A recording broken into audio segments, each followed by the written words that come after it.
नमस्कार, मैं हूं दीपाली राणा। आप देख रहे हैं कमोडिटी कॉल और बात करें कमोडिटी बाजार की। इंटरनेशनल मार्केट्स में कॉटन कीमतों में रिकवरी देखने को मिल रही है। भाव 2 हफ्ते की ऊंचाई पर पहुंच गए हैं। क्या है कारण और भारत में कैसी स्थिति, इस पर बातचीत करेंगे। हमारे साथ डीडी कॉटन के एमडी अरुण सिकसरिया बने रहेंगे। साथ ही बात करेंगे मॉनसून की, देश में मॉनसून के आगमन की स्थिति समझेंगे आईएमडी के सीनियर साइंटिस्ट आरके जर्मनी से। वहीं एलएनपी एडवाइजरी सर्विसेज के रिसर्च एनालिस्ट भूपेश शर्मा भी हमारे साथ मौजूद है स्ट्रैटेजीज पर बात करने के लिए। लेकिन पहले बात कर लेते हैं कॉटन की, क्योंकि इंटरनेशनल मार्केट्स में जो तेजी लौटते हुए दिखाई दी है वो कितनी टिकाऊ है, क्योंकि प्राइसेस 2 हफ्ते की ऊंचाई पर हैं। सीबीओटी प्राइसेस आप देखेंगे तो वो $65 के पार ट्रेड कर रहे हैं और महज एक हफ्ते में 5% से ज्यादा सर्ज प्राइसेस में आते हुए दिखाई दिया है। हमारे साथ अरुण सिकसरिया मौजूद है। अरुण जी नमस्कार, स्वागत है आपका। तो पहले तो जानना चाहेंगे कि जो ये बाउंस देखा है हमने इंटरनेशनल मार्केट्स में, इसके पीछे के कारण क्या है? सप्लाई में कमी है, डिमांड ज्यादा हुई है, एग्जैक्टली क्या फैक्टर्स रहे जिसने सपोर्ट किया इस मोमेंटम को? नमस्कार जी।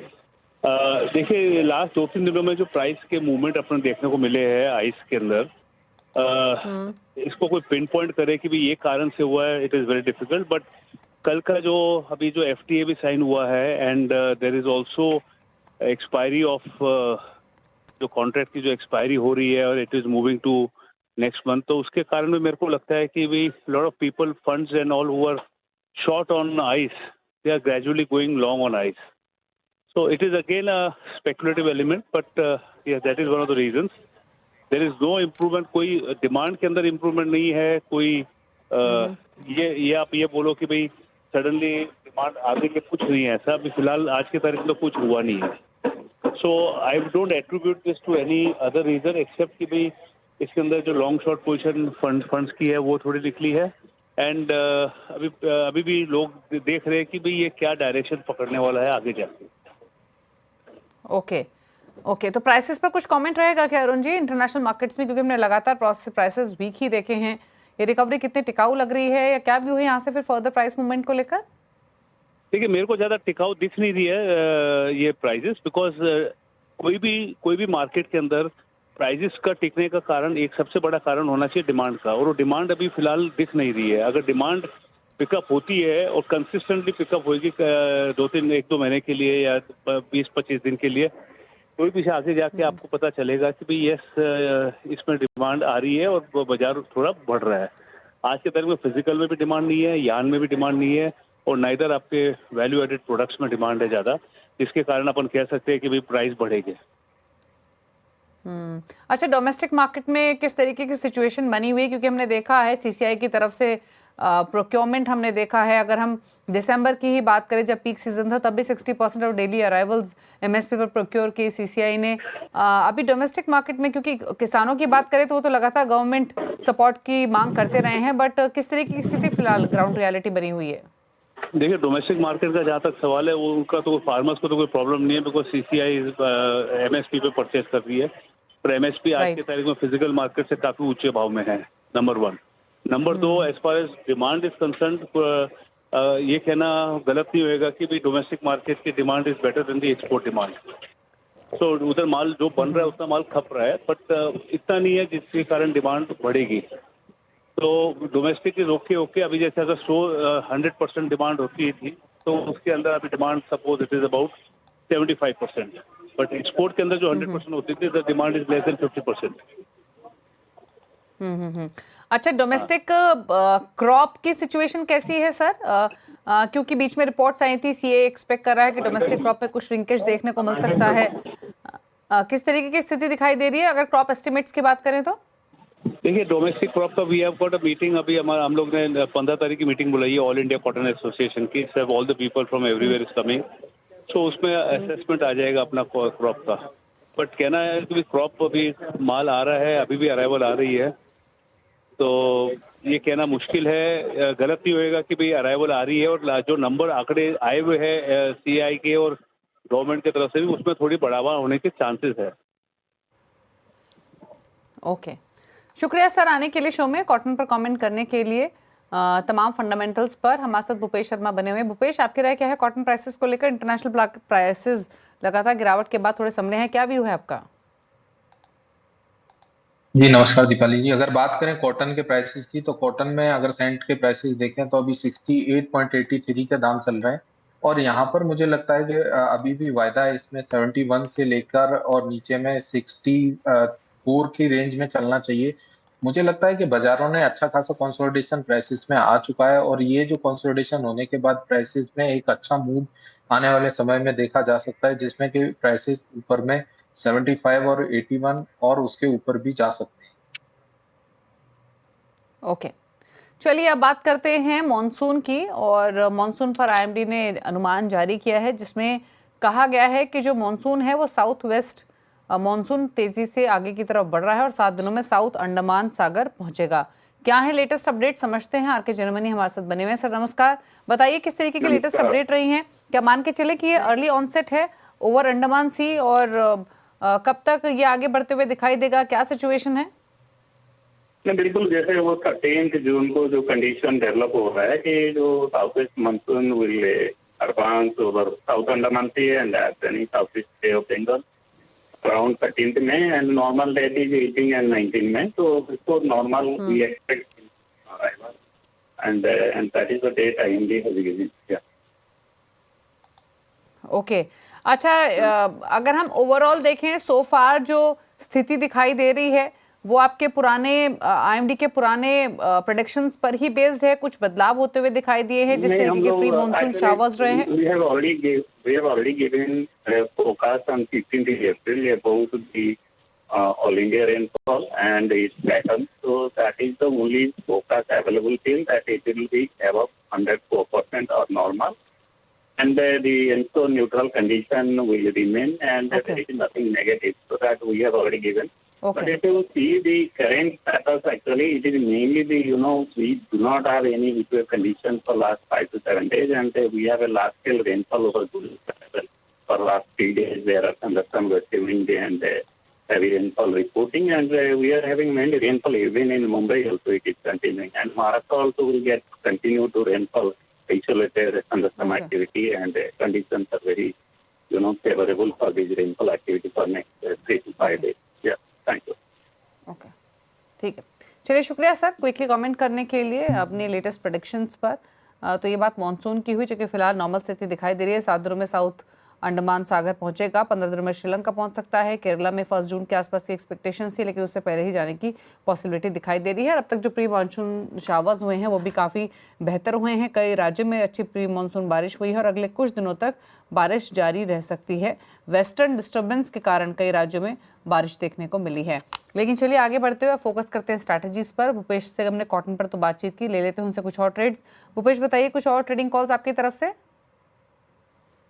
जी, अगर आज के ट्रेडिंग कॉल्स की बात करें तो मुझे लगता है कि क्रूड ऑयल में एक अच्छी पुलबैक रिकवरी देखने को मिल सकती है, इसलिए बाजार में 5011 से 5000 के बीच में क्रूड ऑयल में खरीदारी करनी चाहिए, जिसका स्टॉप लॉस 4950 के नीचे का रहेगा। अपसाइड में 5060 और 5105 के लक्ष्य संभावित रहेंगे। वहीं अगर एग्री कमोडिटीज में बात करें तो मुझे लगता है कि मसाले में कोरिएंडर पर ध्यान लगाना चाहिए, धनिये पर। धनिया जून वायदा 7300-350 के आसपास खरीदारी करनी चाहिए। 7220 के नीचे का स्टॉप लॉस लगाएं। 7430, 7550 के लक्ष्य पोजिशनली रहेंगे। ओके, तो ये ट्रेड्स रेकमेंड किए गए हैं आपको। कोरिएंडर में 1.5% के आसपास की गिरावट फिलहाल देखने को मिल रही है। अच्छा, एक बार लेकर आते हैं बुलियंस को और एनर्जी बास्केट को।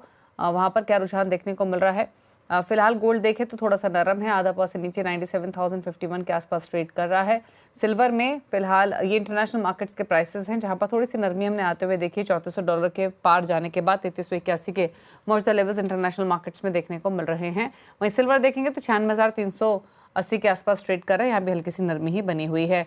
अच्छा, फेड मीटिंग आउटकम से पहले क्या रेंज आप रेकमेंड करना चाहेंगे गोल्ड पर स्पेशली? भूपेश, क्या व्यू रहेगा? जी, अगर इंटरनेशनल गोल्ड की बात करें तो मुझे लगता है कि इंटरनेशनल गोल्ड 3440 और नीचे में 3300, क्योंकि एवरीडे का अगर रेंज देखें एटीआर तो बाजार तकरीबन 100 से 110 डॉलर की रेंज में ट्रेड कर रहा है, जो कि अपने आप में हिस्टोरिक है। और जब भी वॉलेटिलिटी हायर एंड पे होती है, either at the bottom side और either at the top side, it means कि market should take a reversal. तो अभी मार्केट में इंतजार करना चाहिए, कोई बड़ी पोजीशन से दूरी बनानी चाहिए। परंतु ट्रेंड और मोमेंटम की बात करें आज के लिए तो मुझे लगता है कि आज भी बाजार का ट्रेंड पॉजिटिव है। 96,400 के ऊपर जब तक एमसीएक्स वायदा ट्रेड कर रहा है तब तक इसमें तेजी का रुख जारी रहेगा। अपसाइड में मुझे लगता है कि 97,200 97,500 के भाव संभावित रहे। और इसी के साथ साथ डॉलर इंडेक्स पर क्या राय होगी आपकी भूपेश? जी, डॉलर इंडेक्स में ऊपर में बात करें तो 100.50 का एक अच्छा सप्लाई जोन है, परंतु नीचे में अभी मुझे लगता है कि एक बार बॉटम आउट हो चुका है। प्राइसेस 98.50 का जो लेवल है वो आसानी से पेनिट्रेट नहीं होना चाहिए। अपसाइड में I think it may be it should take time और इसको 2 से 3 हफ्ते लग सकते हैं और उसके बाद इसमें एक अप मूव देखा जा सकता है जो कि 100.50 के ऊपर निकलने पर 103 और 104 के भाव फिर से दिखा सकता है। ओके, तो ये रही डॉलर इंडेक्स पर 99.45 के मौजूद लेवल्स देखने को मिल रहे हैं। चलिए रुक रहे हैं एक ब्रेक के लिए, लौटेंगे तो कुछ और स्ट्रैटेजीज, कुछ क्वेश्चंस करेंगे शामिल, फिर वापस आते हैं।